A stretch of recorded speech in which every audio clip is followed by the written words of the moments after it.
Fa Dreams Media timakunyadilani kwambiri chifukwa munapanga chisankho chotsatira ife kuti tizikupatsirani zonse zomwe zikuchitika m'dziko muno. Morning. Kamuzu Palace kulilongwe. Yaonongeka nditu. Kuonongekeratu. Kwa mazina ukati uone muntu ndukumva. Isimachitisha manyazi zomvesa chisoni. Kamuzu Palace, a protected area, aliyese sangalo weko pamakara 24 hours or 24-hour guard regarding the place. Koma kukara si choncho. I've never seen this in my life. Even kwa America antu amachitana hand over.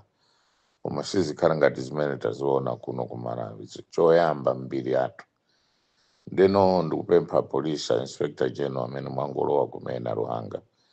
Can you take an action quickly?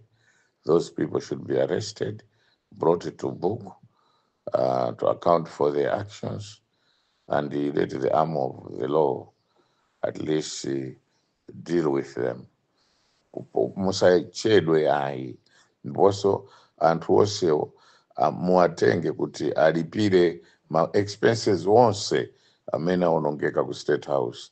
Alipire mazi, alipire china chili chonse alipire.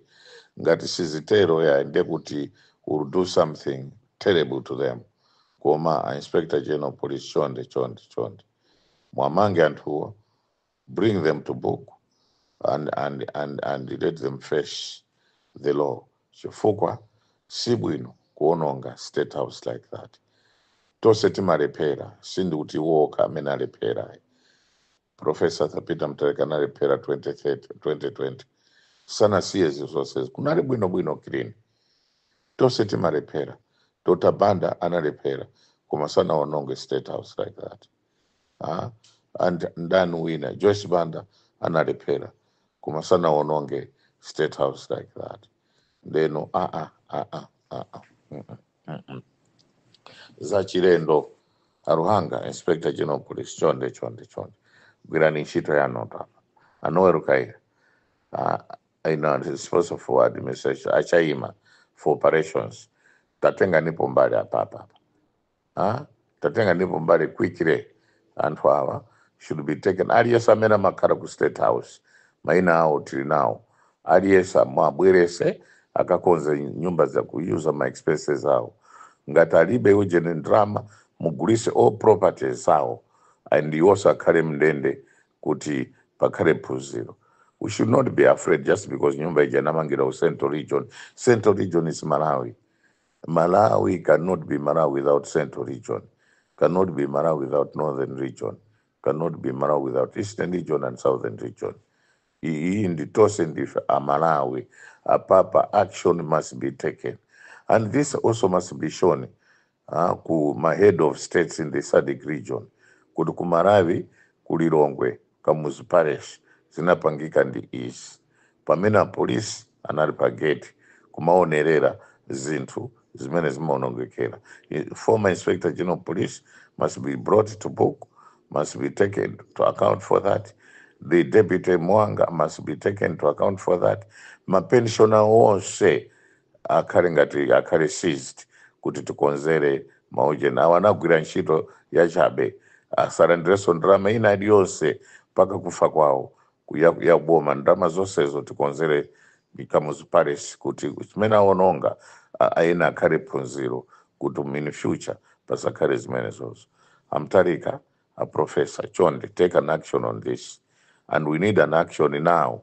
No delay for this because this is too much. Vandalizing State House like that, kupaka nditu bibi all over. No. That should be not. That shouldn't be entertained.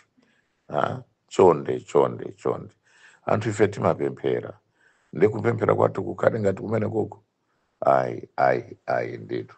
Ai. Hi, good morning. Tikuyamikeni komanso kuthokozani popanga chisankho chokhala pamenepa kumvetsera komanso kuonera zomwe takubweretserani. Chomwe tingakupempheni choti ngati muli alendo pamudzi pano tapangani subscribe, chifukwa mukatero inu ndi ife tidzayendera limodzi kuyambira lero mpaka na masiku omwe akubwera kusogoloko. Timabweratu ndi nkhani zochokera ngodya zonse zinayi za mdziko lino, kotero kuti inu simukuyenera kuti mukhale kunja kwa nkhani zimenezi. Tapangani subscribe, like, comment komanso share kuti tikhale limodzi mu ulendo umenewu.